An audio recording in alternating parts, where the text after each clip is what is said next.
ಹರಿ ಓಂ. ನಾನು ಶ್ವೇತಾ. ನಿನ್ನೆ ನಾನು ಜಾತಿ ಗಣತಿಗೆ ಹೋಗಿದ್ದೆ ಅಂತ ಒಂದು ವಿಡಿಯೋ ಶೇರ್ ಮಾಡ್ಕೊಂಡಿದ್ದೆ ನಿಂಗ್ಳ ಸಂತಿಗೆ. ಸುಮಾರು ಜನ ಹೇಳ್ದು ನಂಗೆ ಅದನ್ನು ನಿರಾಕರಣೆ ಮಾಡಿದ್ಯಾ, ನಂಗೆ ಅದ್ರ ಬಗ್ಗೆ ಇದು ಮಾಡಿದ್ದಿಲ್ಲ, ಅದನ್ನು ಮಾಹಿತಿಯನ್ನು ಕೊಟ್ಟಿದ್ದಿಲ್ಲ, ನಿರಾಕರಣೆ ಮಾಡಿದ್ಯಾ ಅಂತೇಳಿ.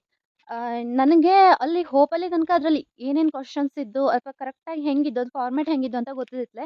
ಯಾಕೆಂತಂದ್ರೆ ನಾನು ಅದ್ರ ಬಗ್ಗೆ ಏನು ವಿಚಾರ ಮಾಡ್ತಿದ್ನಿಲ್ಲ. ಅಪ್ಪ ಈಗ ಒಂದು ವಾರದಿಂದ ಫುಲ್ ಬ್ಯುಸಿ ಇದ್ದಿದ್ರು. ಅಪ್ಪಂಗೆ ಪದೇ ಪದೇ ಕಾಲ್ಸ್ ಮಾಡಿ ಇಲ್ಲೇ ಬನ್ನಿ ಈ ಥರ ಮಾಹಿತಿ ಕೊಡಿ ಅಂತ ಹೇಳ್ತಾ ಇದ್ದದಕ್ಕೆ ಅಪ್ಪ ಹೇಳಿದ್ರು, ಒಂದ್ಸಲ ಹೋಗಿ ನೋಡ್ಕೊಂಡು ಬಾ ಅದೆಂಥದ್ದು ಹೇಳಿ ಅಂತ ಹೇಳಿದ್ರು.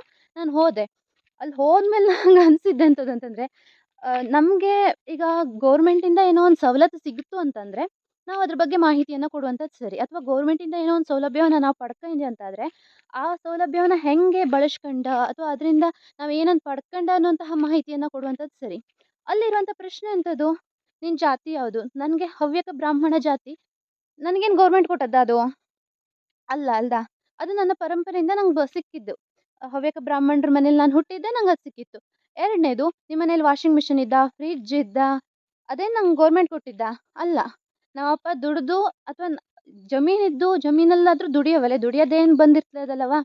ಸೊ ಅದೆಲ್ಲ ದುಡ್ದು ನನ್ನಪ್ಪ ಮಾಡ್ಕೊಂಡದ್ದು. ಫ್ರಿಡ್ಜ್ ಇರಲಿ, ವಾಷಿಂಗ್ ಮಿಷಿನ್ ಇರಲಿ, ನಿಮ್ಮ ಮನೇಲಿ ಮೊಬೈಲ್ ಎಷ್ಟಿದ್ದು, ಟಿ ವಿ ಎಷ್ಟಿದ್ದು, ಏನಕ್ಕೆ ಅದೆಲ್ಲ ಪ್ರಶ್ನೆ? ನಿಂಗೋಗಿ ಸಮೀಕ್ಷೆ ಬೇಕು ಅಂತಂದರೆ ನಮ್ಮ ಬಗ್ಗೆ ಕೇಳಿ ಪರವಾಗಿಲ್ಲ. ಈಗ ನಿನ್ನ ಎಜುಕೇಷನ್ ಎಂಥದ್ದು, ನಿಂಗೆ ಕೆಲಸ ಇದ್ದ, ನಿಂಗೆ ಸಂಬಳ ಎಷ್ಟಿದ್ದು, ಇಂಥದನ್ನು ಕೇಳಿದ್ರೆ ಒಂದು ಲೆಕ್ಕ. ನಿಮ್ಮ ಮನೇಲಿ ವಾಷಿಂಗ್ ಮಿಷಿನ್ ಇದ್ದ, ಫ್ರಿಡ್ಜ್ ಇದ್ದ, ನಮ್ಮ ಮನೇಲಿ ವಾಷಿಂಗ್ ಮಿಷಿನ್ ಫ್ರಿಡ್ಜ್ ಇಟ್ಕೊಂಡು ಗೌರ್ಮೆಂಟೇ ಎಂತ ಮಾಡ್ತು?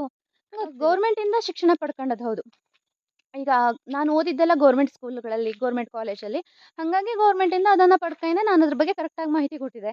ಅದನ್ನು ಬಿಟ್ಟು ನಿಮ್ಮ ಮನೇಲಿ ದನ ಎಷ್ಟಿದ್ದ, ಕರ ಎಷ್ಟಿದ್ದ, ಟಾಯ್ಲೆಟ್ ಎಲ್ಲಿದ್ದು, ನನಗೆ ತೀರಾ ಅಂದರೆ ತೀರಾ ವಿಚಿತ್ರ ಅನಿಸಿದ್ದು ಅಂದರೆ ನಿಮ್ಮ ಮನೇಲಿ ಟಾಯ್ಲೆಟ್ ಎಲ್ಲಿದ್ದು ಅಂತಂದ್ರೆ, ಅಂದರೆ ಮನೆ ಒಳಗೆ ಟಾಯ್ಲೆಟ್ ಇದ್ದ, ಮನೆಯಿಂದ ಆಚೆ ಟಾಯ್ಲೆಟ್ ಇದ್ದ.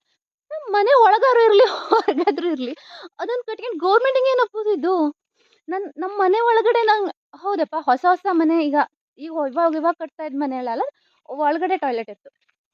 ಸ್ವಲ್ಪ ಹಳೆ ಮನೆ, ಹಳೇ ಇದು ಅಂತ ಆದಾಗ ಆಬ್ವಿಯಸ್ಲಿ ಅಲ್ಲಿ ಹೊರಗಡೆನೇ ಇತ್ತು ಟಾಯ್ಲೆಟು. ಅದನ್ನು ಕಟ್ಕೊಂಡು ಗೌರ್ಮೆಂಟಿಗೆ ಏನಾಗ? ನಂಗೆ ನಿಜ ಅದೆಲ್ಲ ತೀರಾ ಅಂದರೆ ತೀರಾ ಸಿಲ್ಲಿ ಅನಿಸಿತ್ತು.